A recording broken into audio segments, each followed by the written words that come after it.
make presentations. That seems good? Can everybody hear me? Okay, cool. I didn't think about that.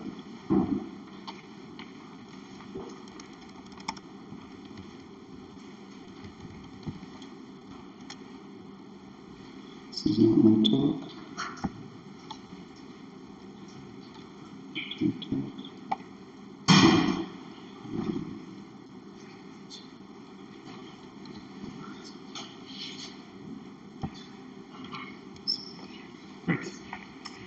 Okay, so then let's continue with the last speaker session. So the last speaker is Sacha Sokoloski. So he's currently a postdoc in the lab of Philip Behrens at the University of Tübingen, and he is studying neural circuits and cellular diversity in the retina, and how that might develop in the context of reinforcement.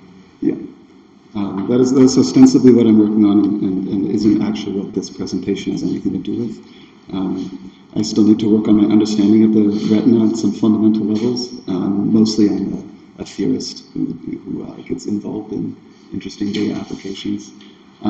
So yeah, today what I want to talk about is some work that I've been developing, but with Philip, on exact inference and learning in large-scale probabilistic graphical models. So I think, where's that pointer? I think for this audience, this statement should be pretty uncontroversial. So let's say that the ideal, maybe not the best, but the ideal way to reveal hidden structure in observations with a latent variable model. When we're in this probabilistic framework, most of the procedures that we care about are well-defined. So inference is given by the posterior. Learning, as long as we don't want to do something fancy and Bayesian over the parameters, is just given by maximizing the likelihood, and evaluation is just computing the likelihood. And ideally, we would like to be able to do all these three things exactly, but usually we can't, and so we have to rely on approximations. Now, I think one of the most theoretically sound approximations is variational methods, which we saw a lot of over the past couple of days. And I think, the thing I like about them is that they really, they give you a lot more flexibility in constructing complex models, but I still think stay close to that probabilistic ideal. And there's, ever since the sort of foundational papers on that, on variational methods, there's just been a constant series of models. This is obviously not a complete list. But I'm not going to talk about variational methods. What I'm actually going to talk about is something simpler. So, we use variational methods in order to fit complex models, but there's still a small class of fundamental models, namely linear Gaussian models like PCA and factor analysis, or mixture models, for which we can actually do all of the things that we care about, learning, inference, evaluation, in closed form. And so the question I want to explore is what actually separates these two classes of models? Where is the border where you go from models that you can train exactly to models that necessitate variational methods? And so, over the past couple of days, we've seen some really big, exciting models on big data with big results. I'm doing something much more modest results, modest, theory, modest models. But I guess the spirit is that what I want to do is look at more of the foundations of the machine learning that we're doing, the hope being that by revisiting those foundations, we can then help build bigger models in the future. So 3 sections, basically warm-up, theory, applications. So just to get us rolling, let's start with something that I think probably pretty much everybody here knows about, namely the restricted Boltzmann machine. So restricted Boltzmann machines, let's say Boltzmann machines model second-order statistics of binary variables. And restricted Boltzmann machines assume that they form a bipartite graph. The 2 things that I just want to highlight are that the conditional distribution, so the z's given the x's given the z's, are products of Bernoulli distribution, so it's nice and simple things, but the marginals are non-trivial. So, and that's arguably, the source of their power as for being able to model complex data distributions is that when you marginalize out the z's, you get a nice complex distribution of the x's. And even though this is a complex model, we have contrastive divergence, which, although I don't think is really a variational method, it is certainly effective for training these models. Now, RBMs aren't necessarily super famous on their own. I think what really drove their fame for a while, I think probably started with this deep belief nets paper by Hinton in 2006. And there he developed this method for training these deep belief nets that at the time were able to get state-of-the-art performance on MNIST and generate MNIST digits. And it was really, for me as an undergrad, I think for a lot of people, that was really impressive and really cool. Something else that's kind of funny about that paper is that he talks about this thing called complementary priors, and then never mentions them again. He makes kind of a big deal about this notion of complementary priors and never talks about that again. But we're going to very briefly revisit that.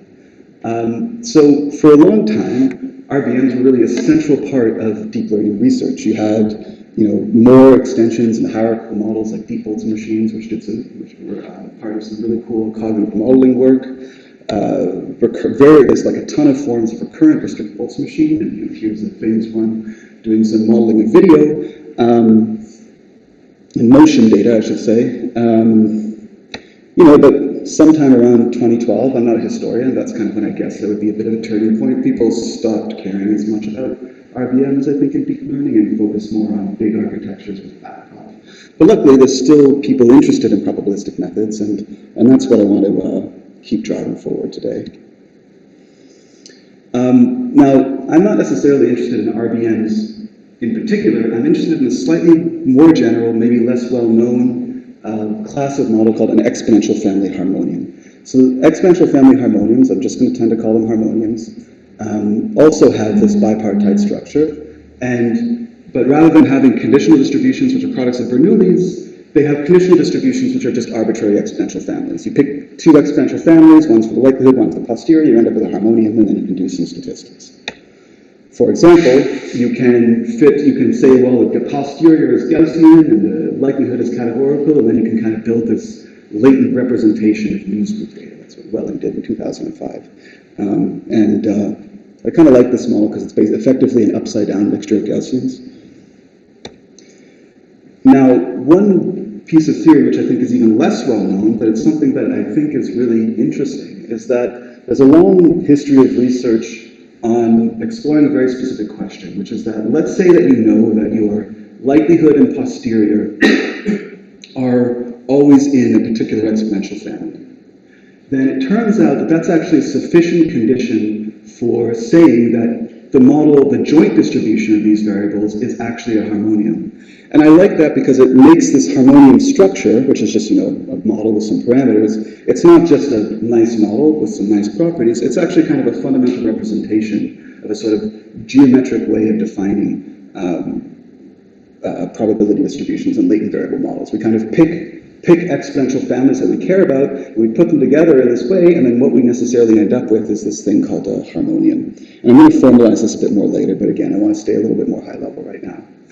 And so the reason I like this, again, it's just helpful for thinking about. Like one thing that follows immediately is that mixture models, for example, are forms of harmonium. And you can reason to that just by saying, well, what is the likelihood of a mixture model when it's formulated as a latent variable model? Well, those are just the component distributions. You have the indices are in the latent space, and you pick an index, and then you get your component distribution. Well, what's the posterior? Well, the posterior, that's just the soft classification of your given data point. So we have these two things, both of which, and this soft classification, it's a categorical distribution. So we have a thing where we have these two conditional distributions. The joint thing is necessarily harmonium. What's also interesting about mixture models and the Gaussian models, though, in contrast with RBMs, is that the priors of these two models are also exponential family distributed. So earlier when we had an RBM, you essentially have this symmetry, right? They're symmetric models. So the marginals, both the prior and the observable distribution, are complex and generally intractable. You have to use sophisticated methods to work with them. But here we have a class of these models where the priors are actually simple, although the data distributions can still be quite complicated. Think about a mixture model, right? The data, you can model complex distributions, but the prior ends up being very simple. which is just the weights of the components. So another family of distributions which falls into this category is, and this is getting a little bit more into neuroscience, are the so-called linear probabilistic population codes. So these are exponential family models of neural coding, and with a linear probabilistic population code, essentially the likelihood is a so-called Poisson-like distribution. I'm not going to define that. It's exponential family. It's fine. And then the posterior is usually something like a Gaussian. If in the model you have Gaussian tuning curves, then you end up with a Gaussian posterior and a Poisson-like likelihood, which means that the joint distribution of that thing is, again, a harmonium. And yet, in this case, LPPCs are also structured so that their priors are simple. They're Gaussian, if you're assuming Gaussian tuning curves. And this lets you do cool things like build Kalman filters out of them. So you can build a Kalman filter where you have this Gaussian process, well, not, I mean, shouldn't say Gaussian process, but you have a linear dynamical system in a latent space, and then the observations are more like Poisson distributions at spike counts. So there's two things that I want to highlight. I didn't actually need to scratch my chin just like that monkey. That's clearly a compulsion. It's also not a monkey. But so we have two interesting facts, I think, from this little survey, which is that harmoniums, I think, are a really interesting model, a class of models for describing a really wide variety of models. And then certain harmoniums have a particular structure where their priors are really simple, and then they facilitate composability and inference.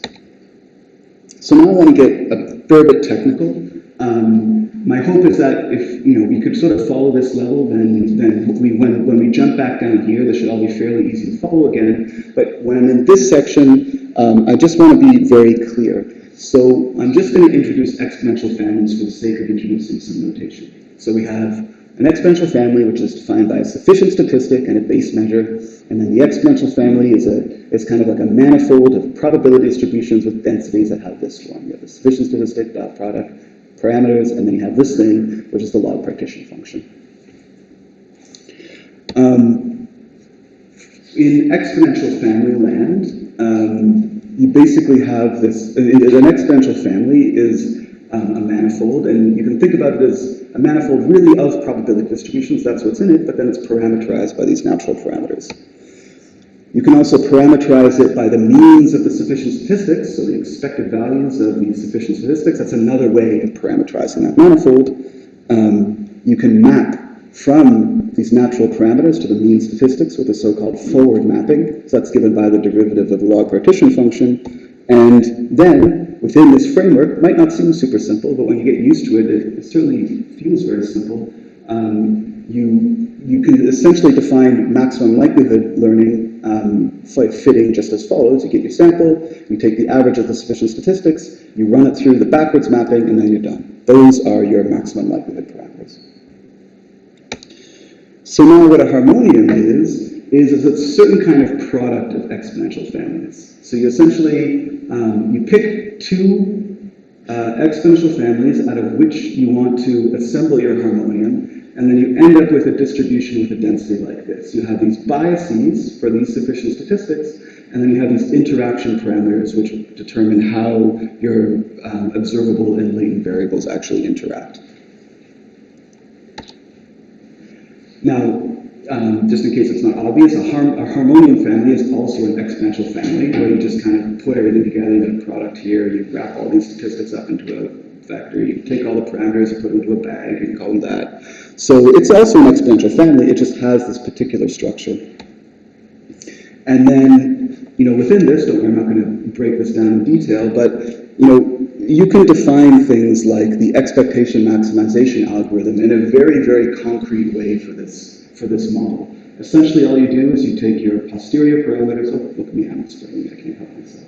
You map it over to the means, and then you take all those means and you average all the means, and then you map those back forward map them backwards with this backward mapping.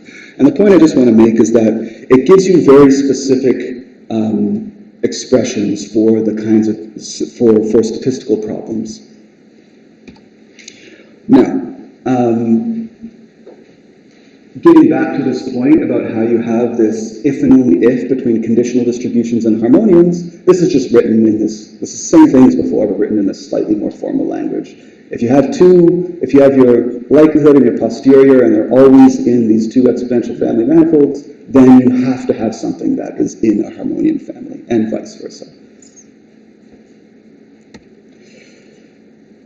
Finally, finally should be the next slide. Moreover, given a harmonium family, we're going to define this notion of conjugation, which is basically what I think Hinton was up to with complementary priors in this 2006 paper.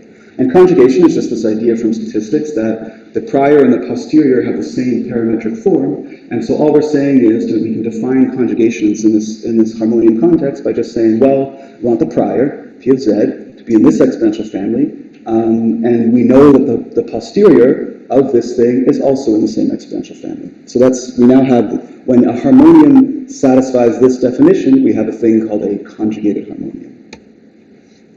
So let's start. Okay, I'm going to slow down a little bit with the math and look a little bit more at examples. So here's an example. I think it's kind of fun. So let's say we have mx and mz, those are going to both be families of von Mises distributions.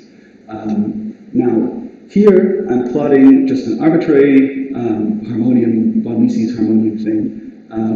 And if you pick a latent state and you evaluate the likelihood at that, then you have a von Mises distribution by definition, by construction. But the prior is not von Mises. It's bimodal and smooth, but still weird.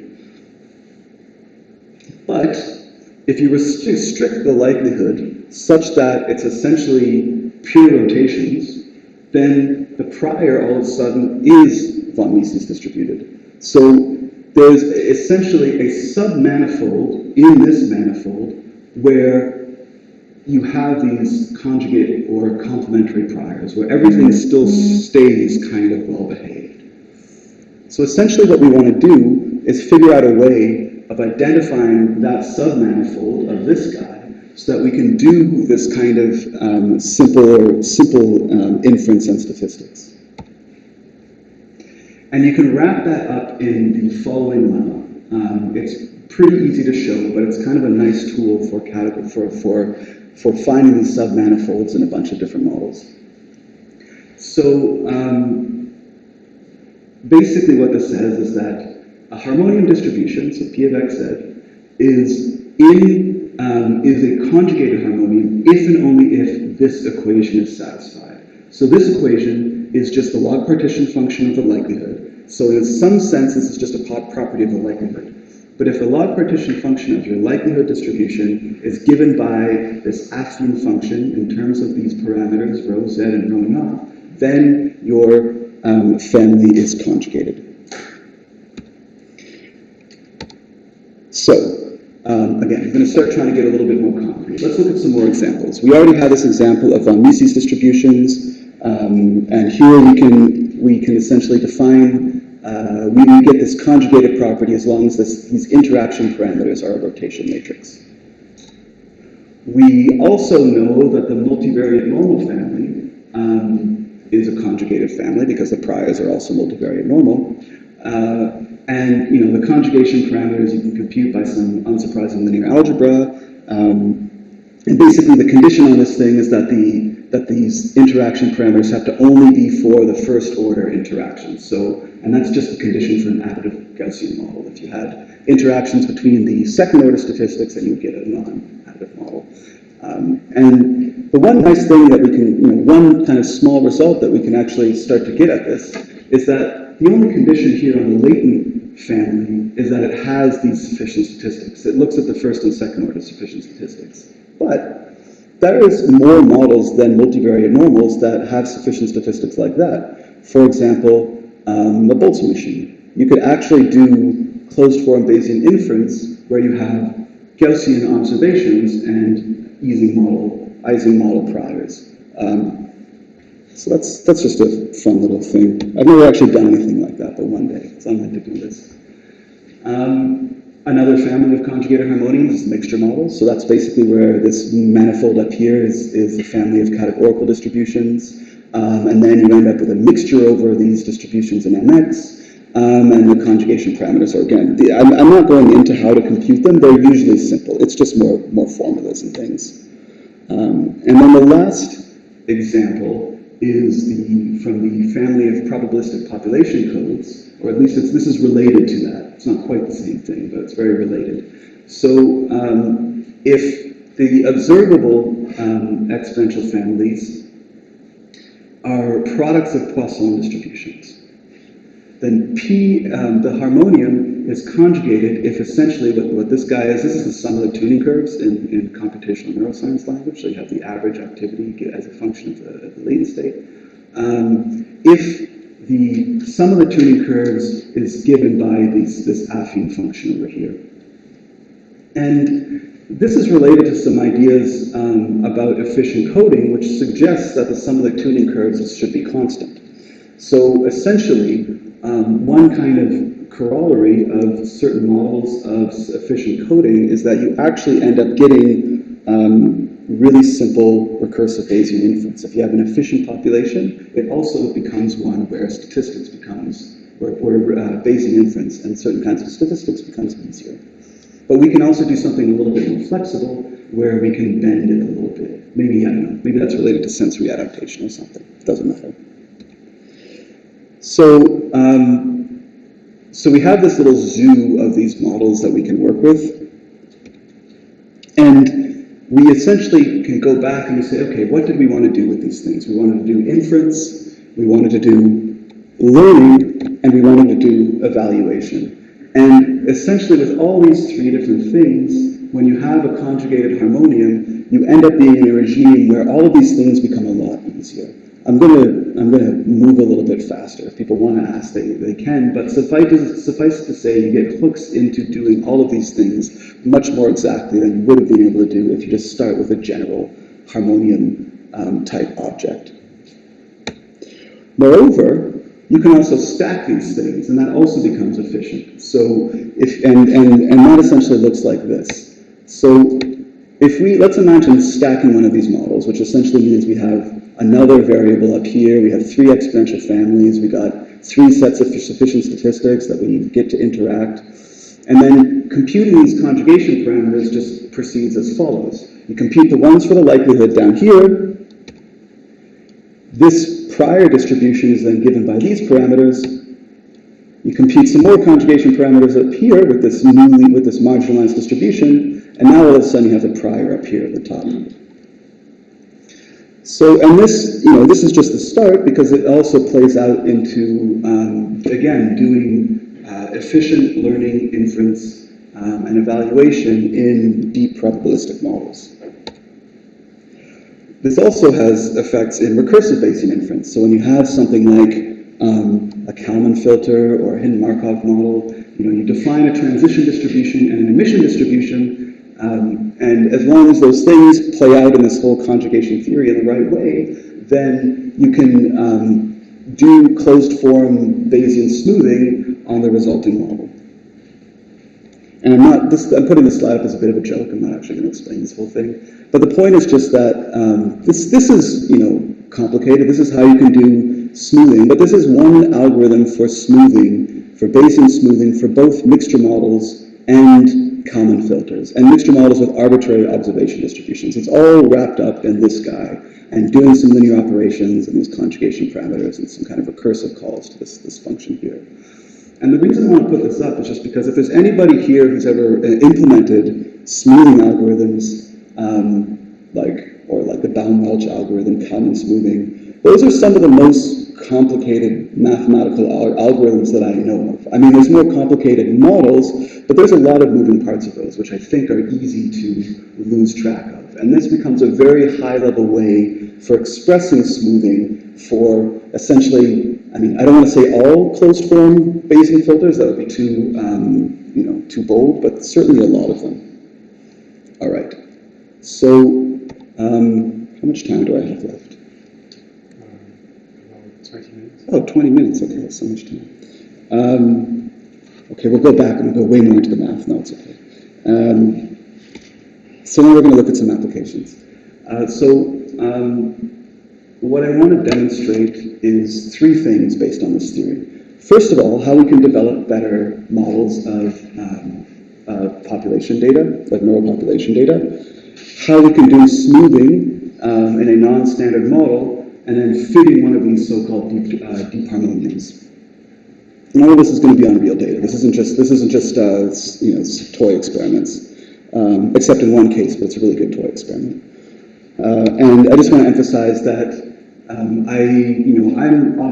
math land by myself a lot of the time, but I wouldn't have been able to actually apply this theory into anything useful if it weren't for my supervisors, Ruben Cohen-Cagley back in New York City, and now Philip Ahrens and Tübingen. So they're the ones that really guided me to interesting problems that I could actually solve with this.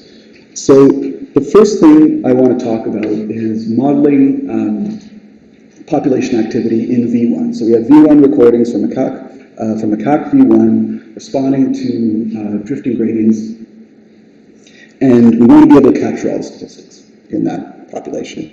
One family for doing that, and people do a lot of things like they do Gaussian stuff to the spike counts, but the first thing, my first objective when I was developing the model for this was that I really want to capture the spike counts themselves. I want a model which captures the spikes. And so one start for that is mixture models. And there's a lot of mixtures of Poisson distributions in terms for modeling spike count data, but there was a few problems that I wanted to solve with that. So I guess I'm kind of skipping ahead, it doesn't matter. So here's what a mixture model looks like, right? We have some spike counts, and so this is a vector of spike counts. We've got this mixture distribution, which is the sum of weighted probability distributions, each of with their own vectors of firing rates. And then we can kind of convert that into probabilistic language by just calling the weights probabilities, and then we end up with a latent variable model. So now we can convert that thing into a harmonium, and what it looks like is this. And again, maybe this seems alien, but I think it actually has a very intuitive interpretation. So essentially, the theta n here are baseline log firing rates. This is what happens when you convert a mixture model into this harmonium formulation. You get these theta n's, which are baseline log firing rates, and then theta nz is essentially a set of firing rate modulations. These guys, these theta z's are some biases on the weights themselves. I'm not going to get into that. But what then happens, the way this architecture works, is that these delta functions, or these deltas, are essentially one-hot vectors. So they pick out rows from this nz, and that's how you get this modulation of this baseline firing rate. Now, a limitation with these mixture models is that they cannot model sub-Poisson variability. You cannot have Fano factors of less than 1. And that's just kind of a fundamental fact of mixture models when using something like a Poisson distribution. And that was really annoying. There was reasons why I really wanted to figure out a way of improving the model such that you can actually have still the spike counts, still the mixture structure, which is actually really good at capturing the second order statistics, but also capture the first order statistics, or not the first order statistics, but the individual variances. And so the way you can do this in this framework is you start with you pick this thing down here. This is called the base measure. This shows up in the Poisson distributions, which you probably understand in exponential family language. We call it base measure. We're going to turn that into a new statistic. We give that its own set of parameters, and what that does is it turns the whole thing into a mixture of Conway-Maxwell-Poisson distributions, which essentially are Poisson distributions which have a shape parameter as well. So now we end up with a family where we have some independent parameters for controlling the shape, which is going to allow us to get sub-Poisson. And just to maybe provide a bit of an analogy for what this model is doing, is it actually kind of ends up looking a lot like factor analysis. Now the latent spaces are very different. In the latent space of factor analysis, you have a Euclidean space, but here the latent space is a set of labels. But in terms of parameters and how it actually ends up modeling the data, essentially what you have is that if these guys were 0, and in factor analysis, if the dependence on the latent state were also 0, then all you have is a bunch of independent, in the factor analysis case, you have a bunch of independent Gaussian distributions. In this case, you end up with a bunch of independent Composite distributions. And in both of those cases, you have two parameters per variable, and you can use those to capture the mean and the shape of the distribution. But then you use these interactions in order to start moving the mean around depending on your latent state, and that allows you to model much more complex distributions in the data space. And so these things end up performing quite similarly to factor analysis. I'm not going to dig into that comparison, but the point is that if we look at some population data, we can see that here's where this vanilla thing, that's going to be the case where we don't have this com-based parameters, we're just using a mixture of Poisson distributions. That model can capture the second order statistics pretty well. I'm not actually showing it there, but basically it's exactly the same.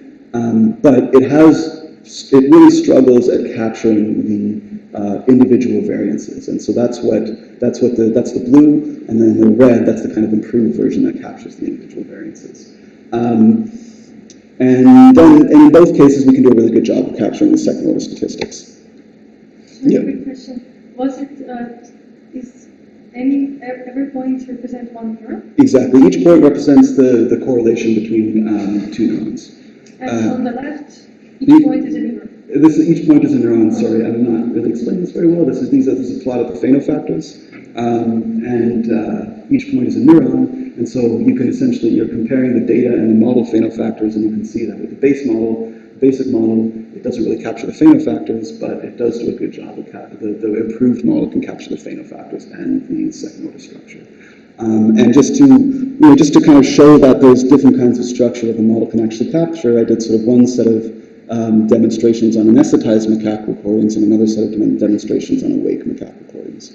So it really captures, and in anesthetized data you tend to only have positive correlations between neurons, but then in the awake data you have a more complex set of correlations, and you require a slightly more sophisticated model to capture all of that. Now, the real reason, okay, so one quick thing you can do, because this is still all very clean and tractable, you can evaluate you can still evaluate the log likelihood of your data. You can then cross-validate and choose the right number of parameters. So everything still is quite well behaved.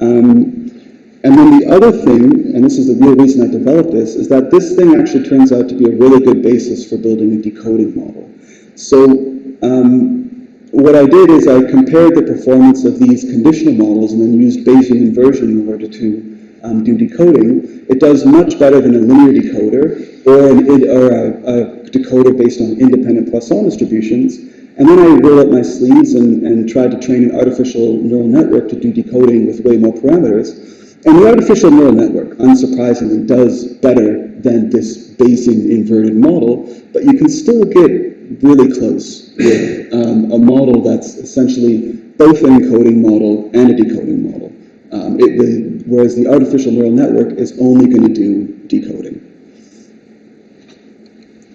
So as a model of population coding, this can capture both the encoding statistics and give you really good decoding results. So I'm just going to skip this one. I mean, mostly what I wanted to show here is just that you can take this kind of this mixture, conditional mixture model that I developed in the previous slide, and then put it also in a dynamic context, and then you can do your smoothing in closed form, and everything remains pretty easy. And there's some results showing that it does a good job, and it does a better job than just using the hidden Markov model.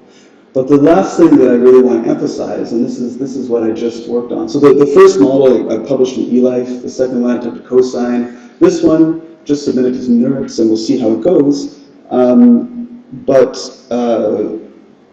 Yeah, there was a problem that Philip, or in particular Kashwin Franca, in Tübingen brought to me. She was saying, well, a really normal thing to do with high-dimensional data. She was looking at 5 minutes left. Oh, okay, I lost track of time. Really straightforward thing to do with high-dimensional data, if you want to cluster it, is you reduce the dimensionality of the high-dimensional data, and then you cluster in that low-dimensional space. That's a pretty standard approach for clustering high-dimensional data. But the thing that annoyed her was that you can't really optimize those two procedures together. You do PCA, or factor analysis, you project your data to a reduced space, then you do your clustering, and then you're done. What she wanted to understand was, isn't there a better way where you can maybe jointly optimize the dimensionality reduction and the clustering together, and, you know, rather than sort of having two optimization problems, you bring them into one. That seemed like it would make a lot of sense to me, and I used this framework to kind of try to work that out.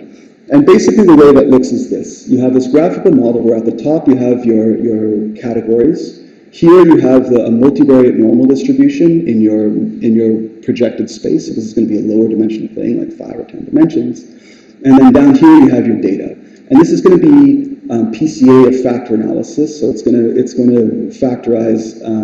You can express it, and this can end up being very high dimensional. That's the point. You don't want to model the covariance matrix directly down here. You have very high dimensional data space, but you project that down into something small, and then you categorize. And you can put those models together probabilistically by just saying, well, you can essentially show that you can express factor analysis or PCA as sort of a conditional distribution like this, as a likelihood. You then combine that with a mixture of Gaussians, which we're expressing as a latent variable model. You put that together into a joint distribution over the 3, and then you can use this whole theory that I developed to actually work with it tractably. So you can, for example, train this thing with EM. You don't need variational methods to do it. You can actually train it with EM. You can evaluate the data log likelihood, and the whole thing remains pretty easy to work with. And so here's an example. This is kind of a fundamental case where doing dimensionality reduction followed by clustering tends to fail. Is this visually parsable? I mean, I'll explain what's going on. So essentially what we have in the black lines is we have a bimodal distribution, right? Where the variability is in one direction, but the actual clustering is in the other direction. And so if you do PCA, you will get that this is the direction of maximum variance, and then you project that to the reduced space, and you do clustering, and you don't find anything.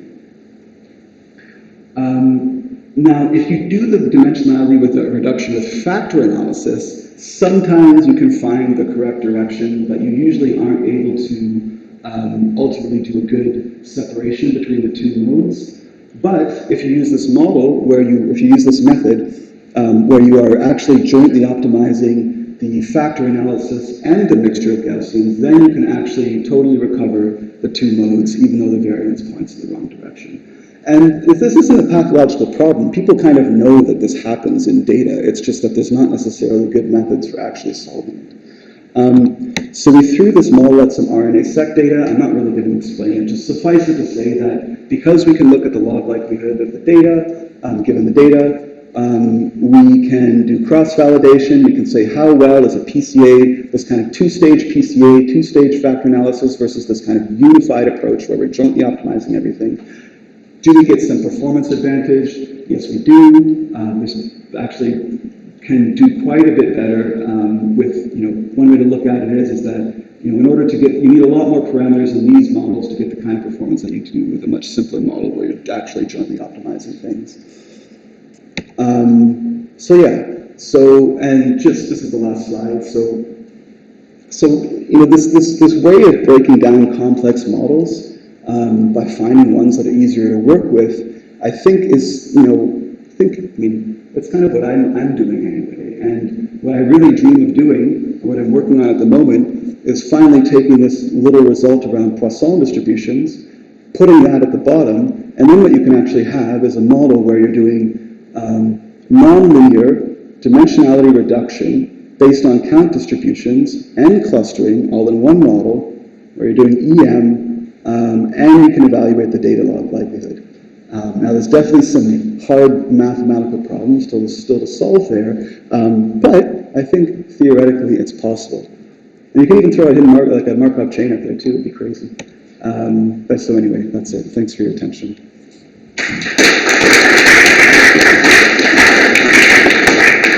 Thanks for the nice talk. So we have time for a couple of questions.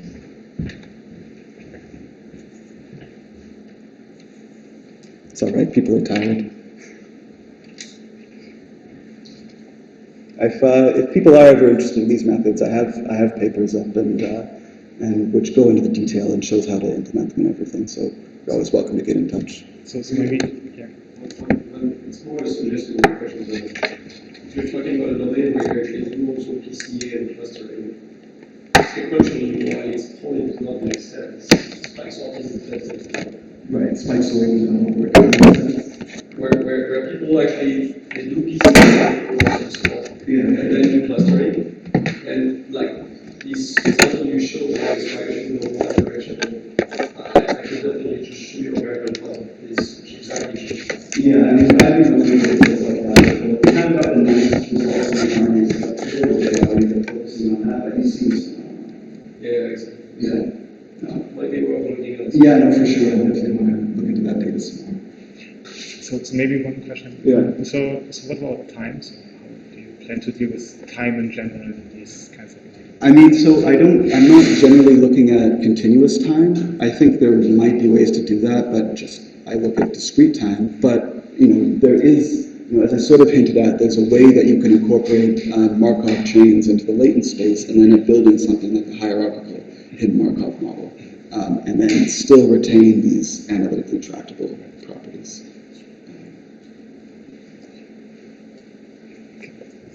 All right. Thanks. Thank you very much.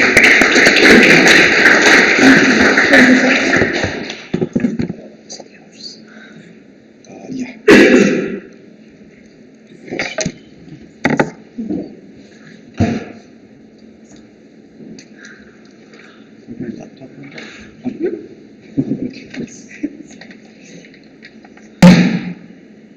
All right, so the last speaker in our workshop is Houman Safaai, who earned his PhD in theoretical physics.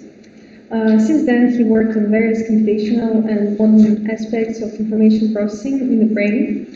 He's currently working as a postdoctoral fellow at Harvard Lab, where he's developing statistical and computational tools such as popular-based models to study high-dimensional and complex data. He's using this, he's applying this on different data sets in Harvard Lab. And today he's going to present a talk about the contribution of interaction network structures in population information. So the stage is yours. Thank you, Nina and Arno, for organizing this very nice workshop. And I'm going to talk about some of the work I have done recently with respect to understanding the representations of the populations of neurons.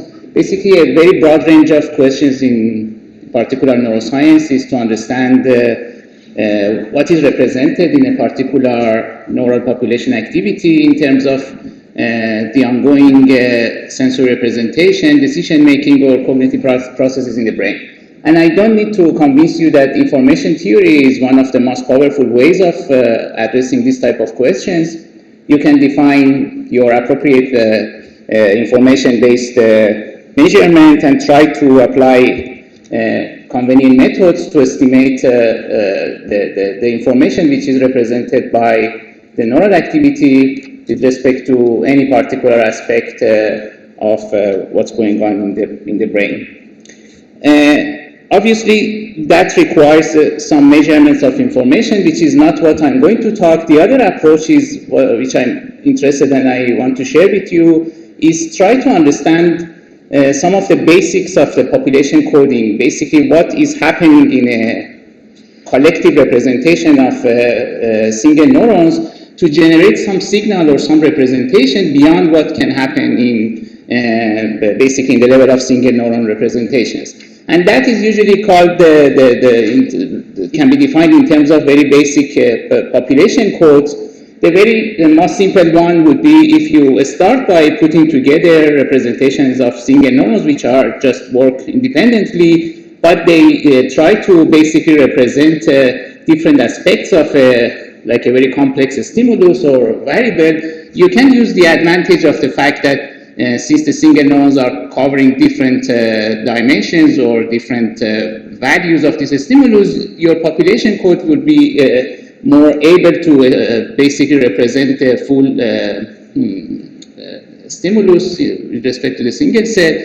And the information which you can extract from it in the level of population would be definitely a monotonic function of the values of the single neuron information you have, and it will scale by some functional form with respect to the size of the population. The next step which you can add, the next level of complexity which you can add is basically you can just add the pairwise correlations in your population. And just to fix the terminology which I basically used in my title, when I'm talking about interaction, I always talk about the amount of information which a population is able to represent with respect to the independent basically population information. So this difference would be the level of information which is simply attributed to the existence of pairwise correlation. And this is a very well studied concept that by breaking down the correlations into like a correlation about the signal or about the noise, which is the correlation for the fixed stimuli, you can have different basically different level of interaction information. You can have negative or positive, and these distributions have been observed extensively in the real neural activities, and a very wide range of distributions can potentially exist in a neural circuit.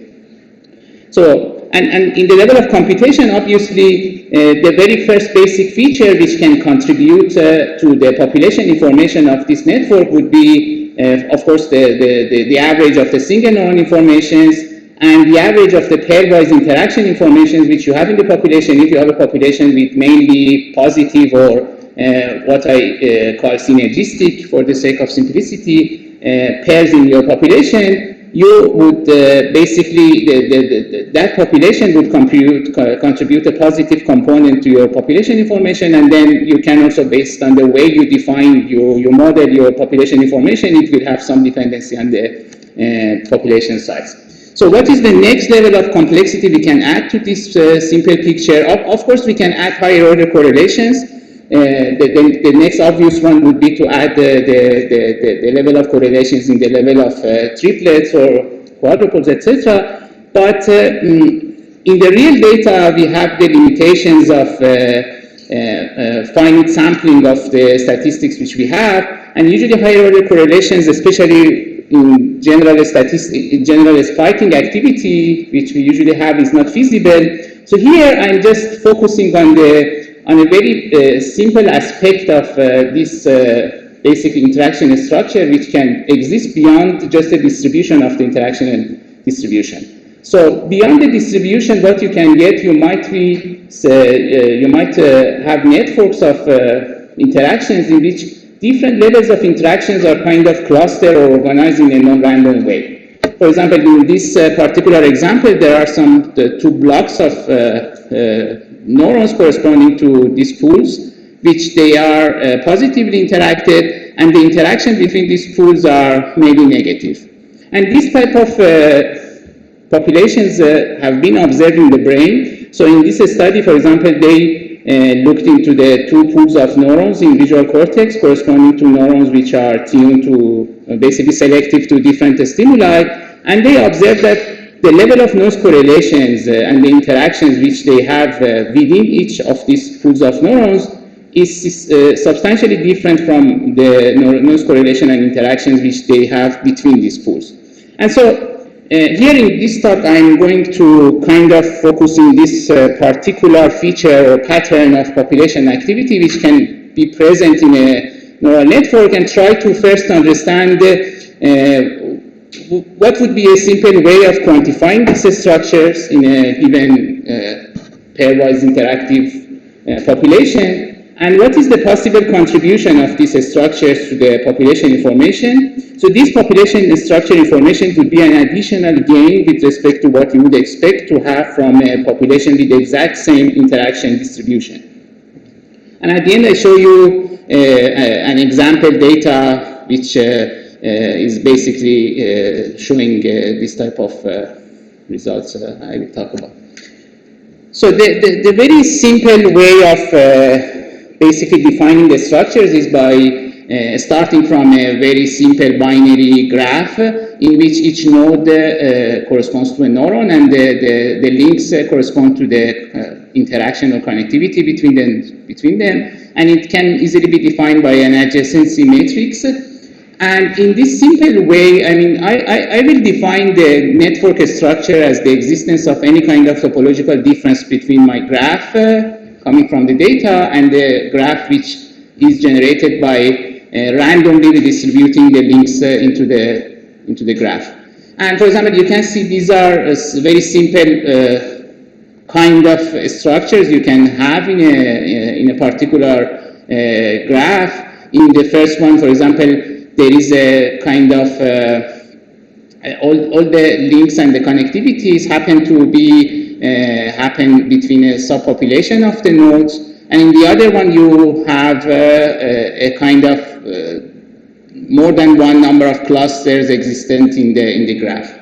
And the simple way to quantify the existence of these kind of structures would be by using some simple metric. The simplest one, for example, the clustering coefficient is just, if you look, for example, if you compare this clustered graph with a random graph, you see the existence of a lot of closed triplets in the graph. So if you just simply count the number of triplets here and compare it with the number of closed triplets in a random graph, that gives you a kind of normalized estimate which can range from 0 to 1 and can kind of represent the existence of at least clustering in your graph as a signal of existence of the structure.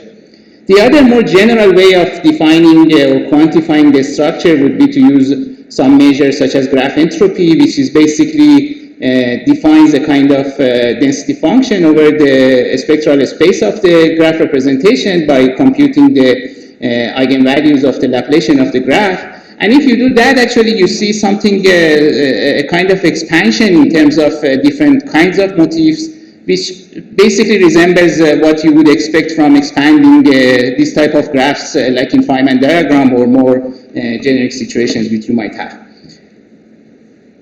Easily we can extend this, of course, to the kind of networks which we have in the data. For a graph which I want to study, basically every link now has comes from a distribution of values corresponding to the interaction of the pairs.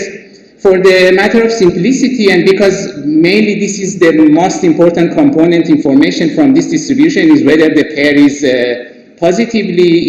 has a positive interaction or the negative interaction, I can simplify this graph as a basically superposition of two graphs correspond to the positive and negative links, which each of them is represented by a value corresponding to the average of the D plus and D minus distribution, and each of them happen to be represented with the probability of P plus and minus in the original graph.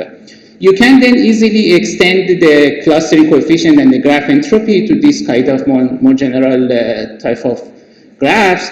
Here we will have, instead of just the triplets, we will have different kinds of triplets corresponding to combining positive and negative links together, similarly for the graph entropy. So basically what I want to conclude is that the way to define or to quantify the existence of clusterings in this type of structures can be done only by counting the number of different motifs on the network, which is a very easy computation when we have the pairwise interaction network in our data.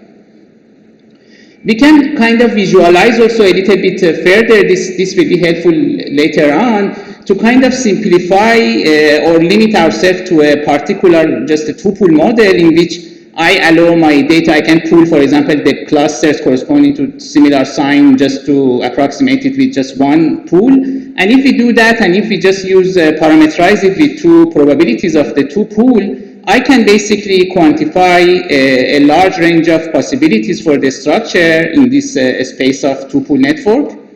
And if we just count the number of triplets now, different kinds of triplets on this space, we will see that there is a kind of one-to-one relationship between the number of the combination of the triplets and basically the type of the network structure I will have. So for example, here these 3 points correspond to 3 very different types of graph structures, and by just simply counting the number of triplets in those graphs and inverting it back to this space, I can actually infer what is the structure in the graph. So I don't need to have access to the full network in order to basically infer my network structure. I can just count, build in statistics over just the number of the probability of the triplets, even if I have a network which is basically consists of repetitions of very small observations. So imagine I don't have access to the full network in my data. I have access every time in each experiment. I have access to a very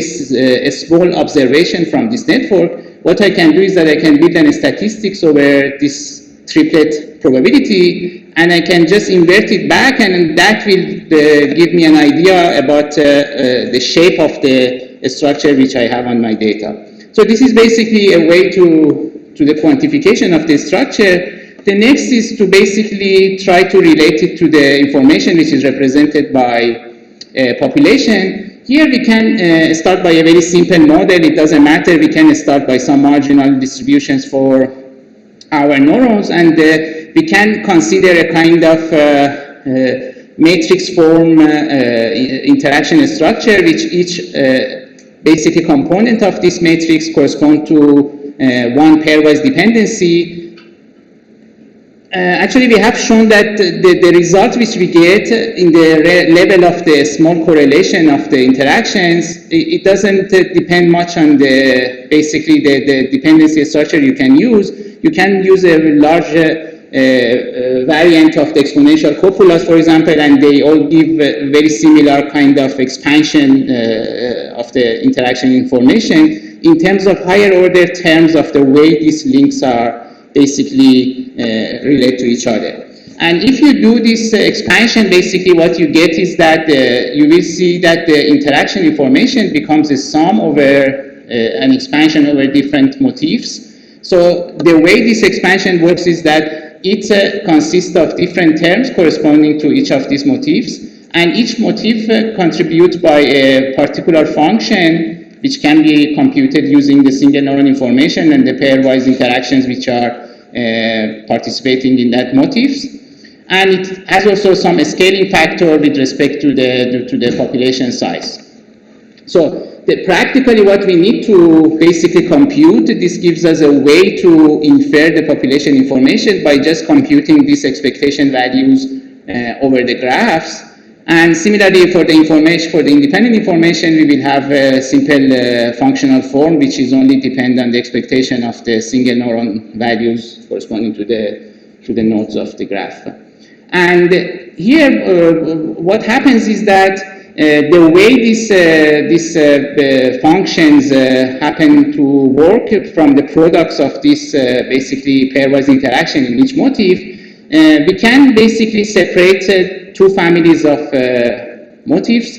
Some of them will generate a positive contribution to the population information, and some of them generate a negative contribution to the population information. So we can actually separate these two terms, and basically this will generate a term in which the weights here, the expectation weights of these functions are only dependent on the distribution of the interaction information in the population. And we will have some components which comes from just a combination of the probabilities of the triplet, and this would be a term which will basically generate the interaction structure information.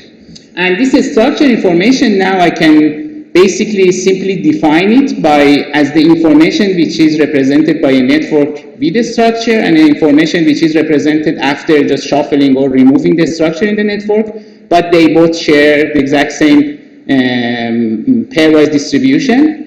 This distribution, we call it as a structure information. Similarly, we can define the difference of the information represented by population of randomly structured but with correlated links, minus the information represented by population after removing the correlation, so basically the independent as the pairwise. So this would be the contribution from the distribution of the interaction, pairwise interaction informations. And lastly, we have the independent component, which is just the information represented by a network after removing all the pairwise dependencies in the network. And this basically provides a perfect breakdown of the population which is represented in the network. So we can now basically individually compute these terms, and they have a very clear kind of interpretation of what they mean in terms of what they represent in the population. And even though it might have a limitation as in terms of being applicable to a general network, but it provides at least a very intuitive way of what happens in a population to generate the population information. So now I can go back, try to understand a little bit these terms. So the difference between, as I showed before, the difference between these two terms, each comes from two terms. One term, which is the weight, is basically shared. The expectation value over the individual motifs is the same because they are computed using the exact same pairwise distribution. The only difference between these two components basically are related to the probabilities of the triplets, which we need to compute. And one way is just to basically look to the data and build these probabilities and compute them. The other way is to use a model. So we can use this like a simple two-pool model and try to see how these basically contributions look like. And if we do that, we see that, for example, in the level of very simple networks of symmetric network, if we limit ourselves to the level of symmetric network, we will see that a network in which organized in this way, mainly pools which have more positive interactions but connected with negative interaction, they are information enhancing, so they carry more information with respect to a network which is randomly organized. And a network which is, has pools with negative interactions but connected with the positive interactions has information limiting population information. And obviously, I stress this out that all of these networks share the exact same distribution of the single neuron information and pairwise interactions. So the only difference related to the information represented by these networks or by these populations are related to the way these interactions are organized in the network. So yeah, this is basically the summary of this part, which we have seen basically the presence and the way to quantify these structures. And interestingly, by just redistributing these interactions in the network, we can change the encoding properties of a population.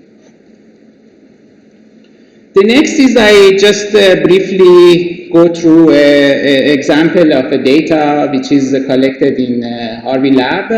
And I use for this particular question, and the reason is that in this basic data set, what they did is that they try to record a population of neurons which are projecting to a particular area. So they record neurons in PPC, is an area which is somehow involved in the processing of sensory to decision information.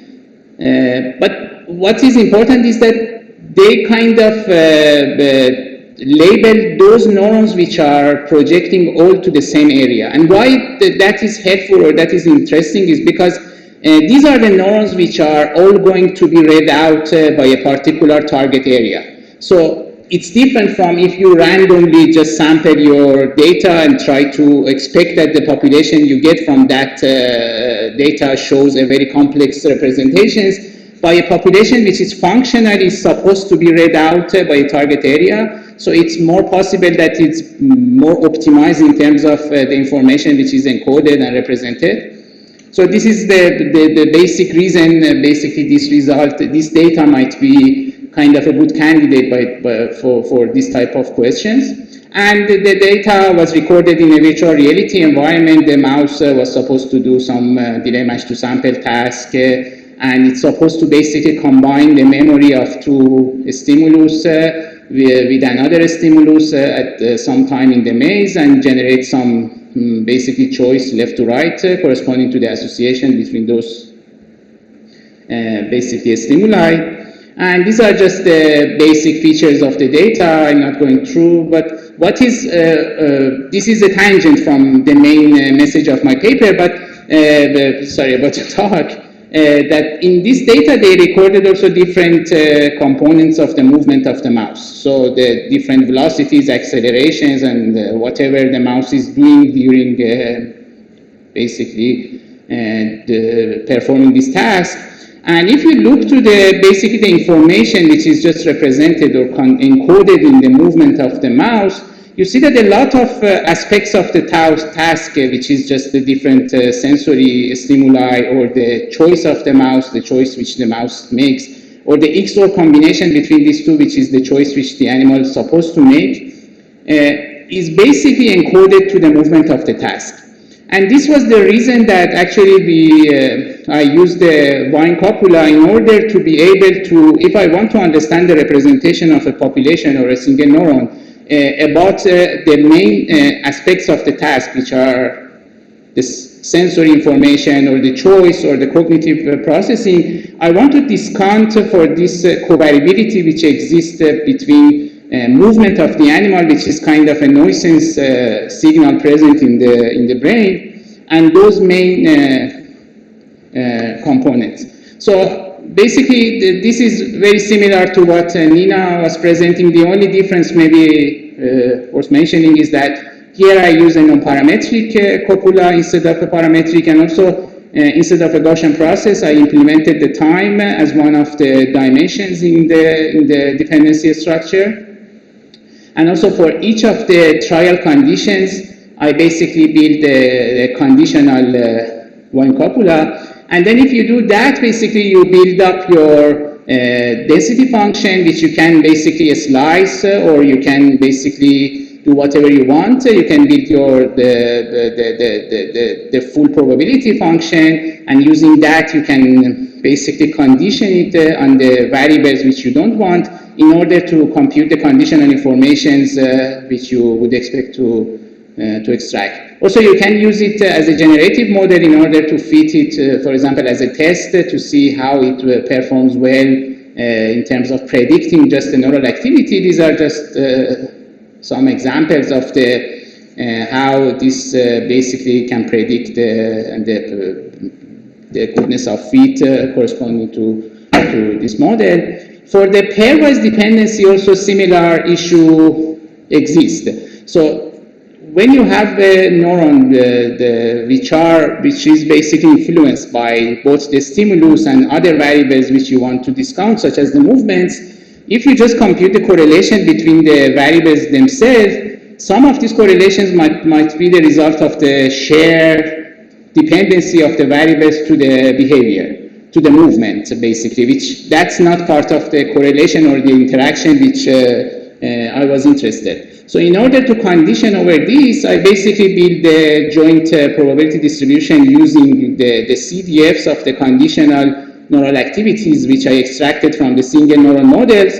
And from that, I can build the models corresponding to either non-conditional or conditional dependencies, which can be used to extract the interaction information. So this is just the technicality of what have been done. And these are kind of information time courses which you can see in this type of task. So a lot of features of the task is being presented during the experiment. And these are just the single neuron statistics. And these are, for example, this might be interesting that this is, for example, the noise correlation of the data. These pink ones are the ones projecting, and these black ones are random non-projecting population. And when you condition basically over the shared covariability over the movement, for example, you see a significant drop of the noise correlation. So that shows that it's kind of important, if depending on your question, to do this kind of conditioning. And the distribution of the interaction information which we get, similarly we get a wide range of positive and negative values for this type of data. And the next thing was basically to look for the structure. And the very first basic thing was to compute the clustering coefficient corresponding to the positive and negative subgraphs. And here I present the clustering coefficient minus the clustering coefficient of a random graph after redistributing the interactions in the network. And what we see is that we see a significant positive value for the positively interactive pairs, and a negative component for the negative one, which suggests the existence of basically synergistic pools or hubs in the network. And we also basically build up directly the probabilities of these different kinds of triplets,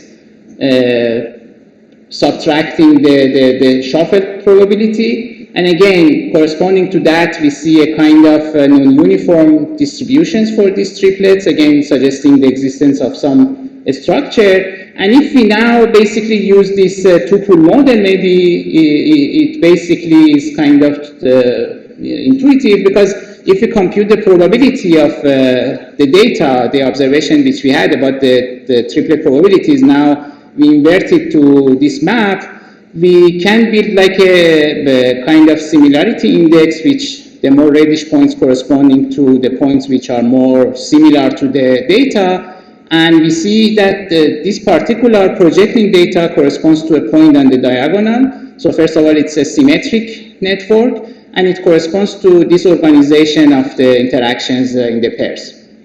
And we don't see that in the other kind of random population. Next, we can basically use the position of this point, basically the structure which we find for the network, in order to infer the type of information we get from this population. And we see it is positive information, so this structure happens to be information enhancing. And if we break down the information actually into these two components, the structure-dependent component and the distribution-dependent component, we see that generally speaking, the biggest differences between these two different data comes from the very sharp difference between the structure component. And even though the other component is different, this is the biggest difference in the information component. And if we now break down the information into these independent pairwise and the structure components, we see that, for example, in these two populations, we don't see a very large difference between what we get from an independent population code. So the population code, even if we scale it to hundreds of neurons, predicts that these two populations more or less carry similar amount of information. If we add the distribution of the pairwise interactions, we start to see some big difference between these two populations. But interestingly, for this structure information, which basically have been omitted mainly in the data, no one have looked to this, becomes very important, especially for larger populations. So if we look to the basically the ratio of the structure information to the total interaction information, we see that in larger populations, this can become the very important and significantly leading factor in the interaction. And so maybe this is the reason, for example, people see different behaviors in the population information with respect to the pairwise interactions, looking when they look to smaller population networks comparing to the bigger population networks. So that's it. And so I can actually conclude. I talk very fast, but I mean, that's how we the last speaker. So what I showed is that basically pairwise interactions can basically exhibit some kind of non-trivial or non-random structures in the network, and they can be important in the information which is represented by the population. And at the end, I have to thank the lab of Chris Harvey and Stefano Panzeri. Thank you.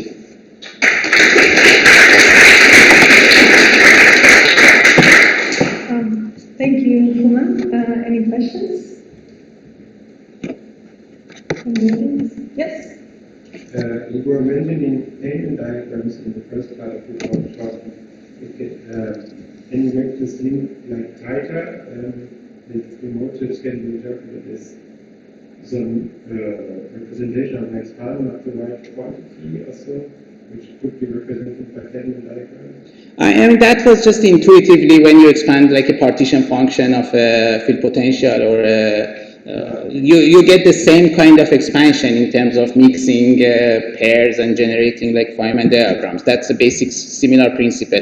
But mathematically, I don't have a kind of equivalence between them. I'm sure they are very related. It's the basic same logic that you just expand the set of pairwise dependencies, which is what happens also in the Houman diagram, which is basically the interactions between pairs, which happens to generate higher order terms in the partition function. Any more questions?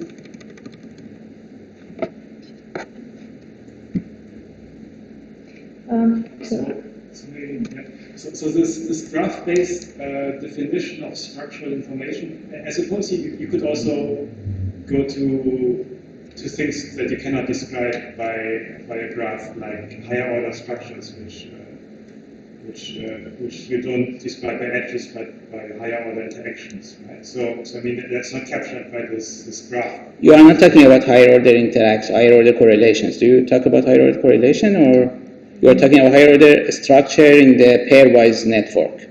Higher order correlations, actually. Yeah. So no, here I completely omit the higher order correlation. So it is everything is in the level of pairwise. Right.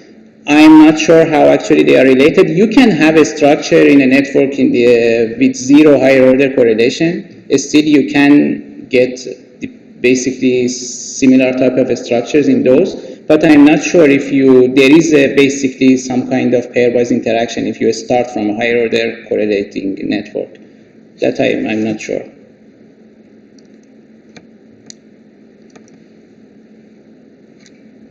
I also have a kind of a related question. So you mentioned to show the ratios for pairwise and structural like higher order interactions in your previous slide, but I was wondering if you noticed any difference between different tasks and different data sets, whether the ratio changes depending on the task. Yeah, so here I only look to I showed only the interaction about the choice. Mm-hmm. Actually, if you look to the interaction about other aspects of the task, you see a very different things. So for example, I just mentioned, but if you look to the interaction information about the test sensory, which is one of the signals the animal needs to perceive, you actually see a different opposite type of structures. And for the other sensory, we don't see any structure. So I think this type of structures very much depends on what the readout network probably kind of extract from the population signal. So it's not necessarily the same thing for any kind of information, or it depends on the information context, definitely. Right. So, any other questions? Okay, so then Houman was our last speaker, so we have a few final remarks.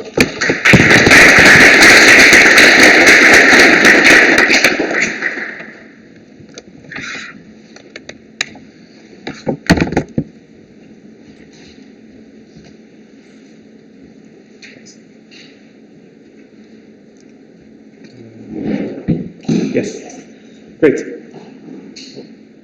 Yeah. That's not good. Maybe through the adapter. Do you have USB-C? Probably not. No.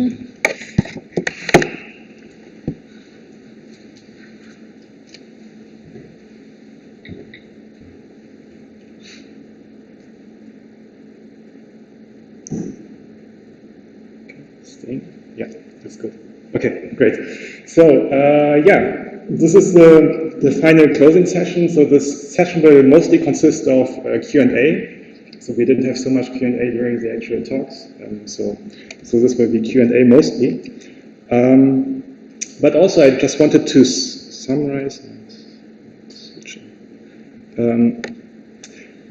to just summarize some of the things we have seen during this workshop. So we have seen many different models. So we had these fully observed types of models and latent variable model classes at the very beginning in the welcome slides. And so we have seen for fully observed models, Kopfler-based models, PGEM, maximum entropy models, different Ising models, also with feedback. Then we have seen the gamma distribution for single neurons. And we have seen different kinds of mechanistic models, also explaining avalanches and things like that, and how to fit complicated mechanistic models. And then for latent variable models, we have seen GPFA, dynamic GP-based models, TNDM by Matthias, TameGP, PL, RNN, and probabilistic graphical models, also graphical models from Houman now. And so we have this large zoo of different model classes here. Also partly applied to similar data, and so I also just wanted to emphasize that usually there's not the one right model. So different models provide different insights into the data, and so if you apply different models, it's like applying different filters or having different views on the data, which can reveal different things. And so it's useful to keep this in mind, I think. Yes, and we have also seen model-free approaches, which free you from all the model considerations that we have seen. Right. Okay. So then the final thing is the panel discussion. So I wanted to start off the Q&A with the questions that we raised for organizing this workshop, and which Matthias also briefly mentioned yesterday already. And so I just wanted to get some general thoughts on these things. So the first one is, how can we cope with increasing dataset complexity due to an ever-growing number of simultaneously recorded neurons? So any thoughts on this? So do you agree with Matthias that this is a solved problem?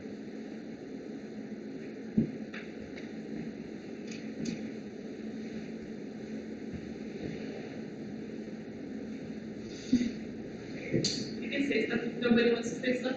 So yeah, the number of neurons is definitely a problem, but the extent to which the number of neurons is a problem depends on in which regime you're coding the brain with. So if the task is super simple and you're recording for very short amounts of time, the latent dimensionality of the recordings is going to be very low. And I'm invoking Gao type of arguments here, but it's just a practical statistical fact that there's no discussion there. So there the question becomes, okay, why are you bothering to record 100 neurons or I don't know how many orders of magnitude more neurons if you're not looking at the system long enough to learn something about the choice statistics of those neurons.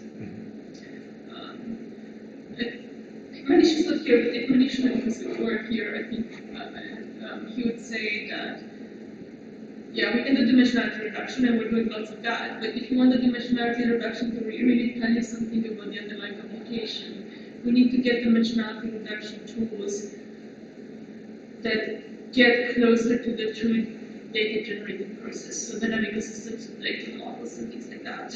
And our ability to make those into latent dynamic systems that compute stuff in an interpretable way is what's going to bring the biggest increase in understanding if we ever get there. So, scientific progress is represented by the construction of models that explain. This is what always confuses me. I would think that scientific progress is defined by improved understanding, and improved understanding, in my book, is defined by having models that have that predictive power. This is a position, it's not the only position. You're free to have other positions. This is a position, but when you ask this question, how do we cope with increasing data set complexity, the answer always is relative to what it is we want. What do we think we're buying with all this extra data? We spend a lot of time saying it's terrible, we've got all this extra data, what are we going to do? So, it shouldn't be a bad thing, it's a good thing. So I guess what we have to decide is what represents progress and understanding. And you just expressed, I think, is one that I have a lot of sympathy for. We try and build models that allow us to get insight into what's happening. And so yes. Any answer to how do we cope with increasing data sets, always has to be relative to the actual goal, which is to use the data to build better, more informative models. So I suppose another version of this question could be, are we fully exploiting the data that is available to us? And that has to be relative to... And again, that would be relative to... Yes. I talk an awful lot about... I talk an awful lot to electrophysiologists who always think of data as being, a goal in and of itself. They say, oh, it's fantastic. On NeuroPixel Pose, we can record €1,000 a day at that. And they say, it's great. We have NeuroPixel Pose, we can record €1,000. And the conversation goes round and around and around. So we do have to try and answer this question relative to an idea of what constitutes progress, which I think for many of us means building models that. So the question is, what methods allow us to better fit sort of models that actually tell us something about how the brain works? And that makes the question seem very mysterious because we don't really know what a model like that would look like. Well, so to defend NeuroPixels as one so first of all, to remind everyone this famous quote of Sidney Brenner that scientific progress is first of all down to new techniques, and only afterwards perhaps new models and new understanding. Firstly. Secondly, so I think experimentally we are going through a major transformation where experimentalists used to look at single neurons and then at a few neurons, but still you had one person studying visual cortex, or one lab studying visual cortex, and another lab studying auditory and motor. With neuropixels and the photon imaging, what happens now is that all these neurophysiologists become like fMRI people who look all across the mouse brain. And that on its own might provide new insights because when a visual person starts looking and finding visually responsive neuron and auditory cortex, motor cortex and the other way around leads to new understanding for their extent of knowledge. So I would say I don't see it as necessarily a problem. Of course, understand that Sidney Brenner's quote is referring to mathematical techniques as well as experimental ones. There's lots of examples of new progress has come not through new experimental techniques, but through new mathematical. Yeah, I think that the point was that the new conceptual insights tend to be triggered by the methodological advances. We used to think about unique functions as the thing that we need to study and understand, and then we're spending 20, 30 years of theoretical work looking at the population codes and how to optimize this and how efficient coding works. Because we thought that the unit of computation is the neuron, and thinking about statistics, marginal statistics of neurons is the thing. But we were doing that because we only had access to marginal statistics of single neurons. So the hope is that now that we have access to this dynamical population activity across areas in the context of behavior, our framing or the metaphors, the level of characterization of what brain computation looks like will shift from single neurons to dynamics populations. And the question is how far can we push that? What can we actually learn that we couldn't at the level of sort of marginal statistics? Yeah, I agree. So maybe we can then come to the next question. So how can we deal with uncertainty arising from the data availability?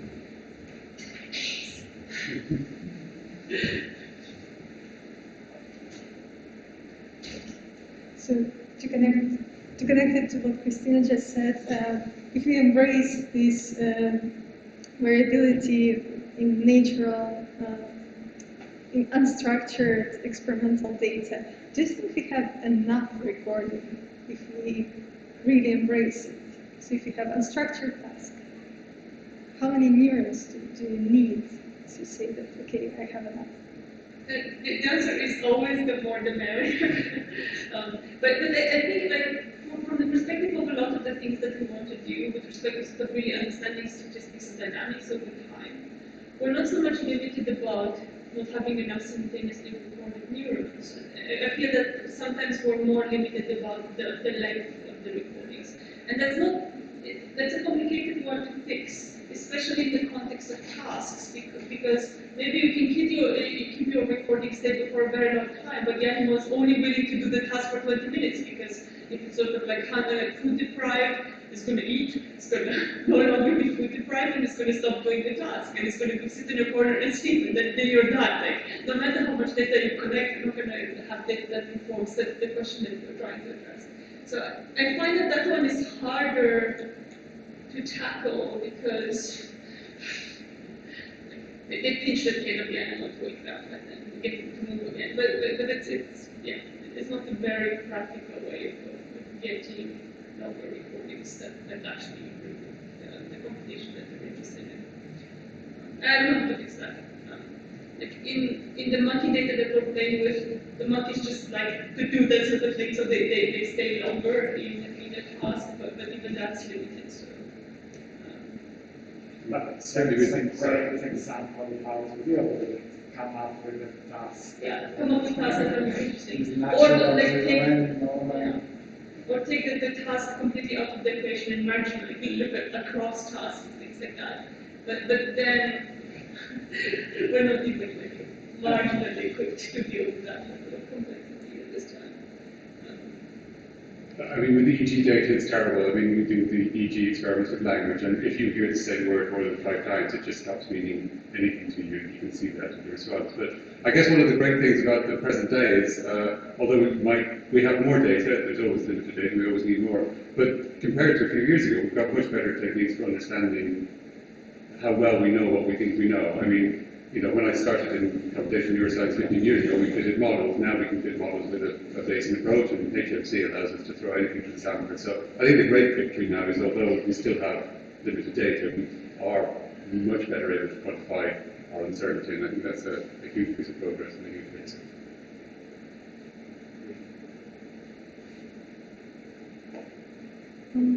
But do we actually have dynamic models which can measure this uncertainty that comes from limited data? I haven't seen like Bayesian RNNs or things like that applied in neuroscience. I mean, like UPFA and inference are all fully probabilistic, so you get posteriors over the trajectory, so you can quantify uncertainty in the latent variables. Like, it's very hard to quantify uncertainty in the associated parameters in dynamic systems. If we were convinced that it is strictly necessary, we would try harder, but I don't think people have felt the need to do that.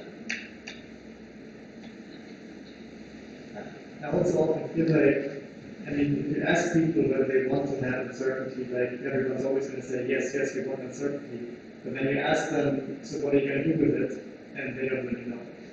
Right? So I'm not so convinced that for every scientific question that one asks, one always needs an estimate of uncertainty. Surely they're awesome, and I mean, obviously I've been thinking about how we can figure out questions that we can only answer with uncertainty, but I think there's an overwhelmingly large fraction for which we might not necessarily know. Right, but it also helps you to assess your own results and get confidence in your own results. So in that sense, I think it's important. And it's a lot better than hypothesis testing, which is the alternative. I mean, people don't, you talk to psychologists, they ultimately they don't have hypothesis tests. I think it's an awful better to have a computation of uncertainty and posterior sampling than to absolutely correct the t-test, No, absolutely, but I mean, for example, if you talk about Gaussian process factor analysis and you get the uncertainty over the GP, at least I'm not really aware of any scientific insights that have come from analyzing the uncertainty associated with the GP that's needed. Usually people just plot the mean and say this is the big trajectory, and that's it. I mean, if you're doing the coding, you could in principle use it. It's true that people don't, but in principle you could. So like we have one model where we're doing the cross-animal decoding in a fully probabilistic way, and sort of we're doing graphical inference, so you actually marginalize uncertainty of the latest. But it is good that like, I can't come up with lots of examples in that domain. What we use mostly uncertainty representations for is uncertainty in the tuning properties or in the function couplings. So like we had the example of the p-gap to decide whether or not there is something there or it's just noise. That's one question. But for other kind of comparisons across conditions is also useful. So in a lot of the learning experiments, if you're looking at have my tuning functions or my network interactions have changed across states. So early in the experiment, late in the experiment, familiar versus novel environments, and sleep versus awake, things like that. For those kind of comparisons, you really want to know how precise your estimation is, because you don't know what differences count and what don't without it. So I think depends in this set of contexts, like uncertainty really helps you if you're so inclined.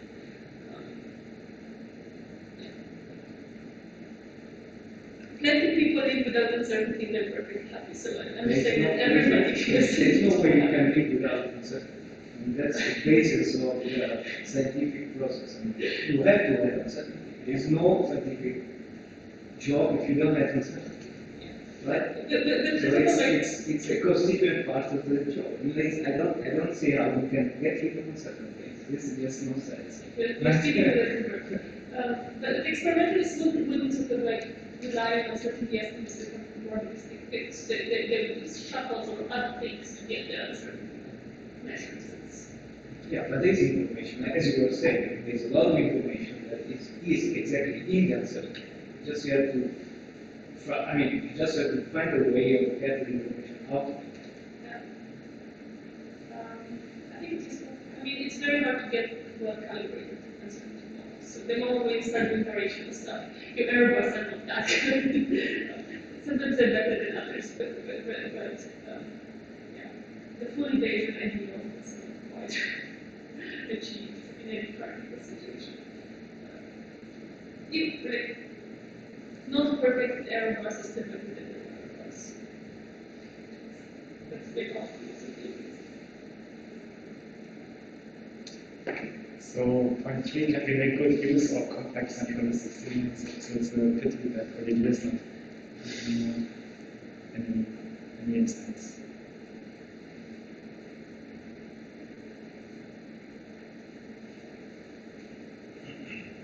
I'd say not yet. Like I think it's a good idea, but we haven't really seen it materialize. So it's the next thing coming. It's not something that I would say is really demonstrated at the moment. But conversely, we have to. I mean, can we? Well, we're going to have to.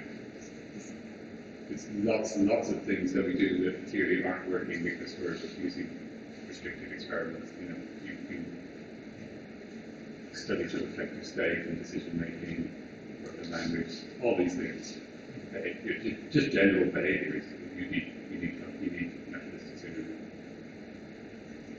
So that's happening. Do we have an understanding of, an adequate understanding of how to meaningfully vary dualistic stimuli to kind of get something, different conditions with meaningful differences? I mean, statistics over natural stimuli are well known. That's what I was mentioning. But there are those adaptation experiments which Olivier was pointing that they're not doing. So that would be an example. yes. Yeah, but it's a very high-dimensional space, and it's difficult to navigate. I mean, we've seen numerous talks over the last debates where we're making progress towards naturalistic stimuli, and I think that's one of the things I got out of this, is that people are starting to look at more natural images, more natural behavior. Okay, she's just there. I think people are cut and MoCQ and all these things that take raw behavioral data that's really hard to deal with because it's just two-dimensional weird. And sort of then bring it in representational spaces that are interpretable for experimentalists because otherwise they don't care. and be sort of tractable enough that you can start using them for stuff. It's really helpful. And what people are starting to do is they're looking at spontaneous behavior that's happening in parallel to whatever you're actually getting the animal to do. So that's bringing a lot of like, it seems to explain a lot of the neural variability that we couldn't account for before. I don't know that it tells anything about how the brain computes, except that it always does other stuff than the stuff that you're hoping for it to do. But that seems to be a thing. Okay, and then lastly, can you identify how neural variability is related to seeing some models go in that direction? Yeah, we've seen at least Matthias's model that was trying to find joint representation for low-dimensional neural variability and low-dimensional behavior representation. Also, Christina presented the work. Yeah.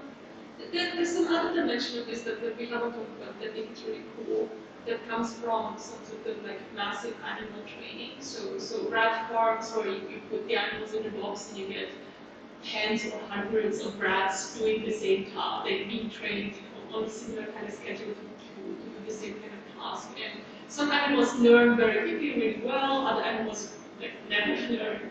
And now that we have all of these animals, that we understand behaviorally what their differences are, you can start characterizing their neural properties at the same time.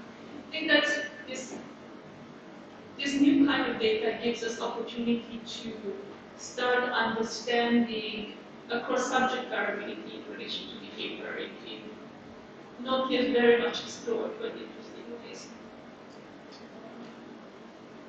That's across animals and things. Within animals, I mean that's the whole thing.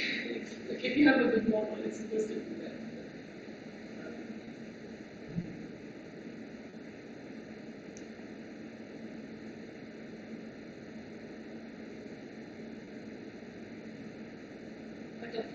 Yes.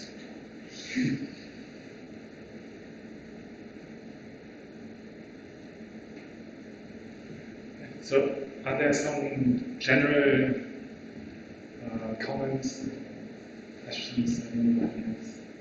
Now's the time to ask.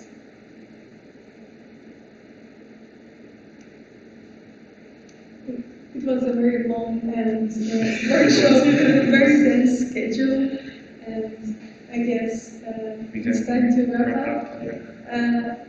And thank you everyone for coming here and giving your amazing presentations, posters, talks, joining the discussions. We are really glad to have you here, and we hope to see you again at some conferences. Thanks. Yes, thank you.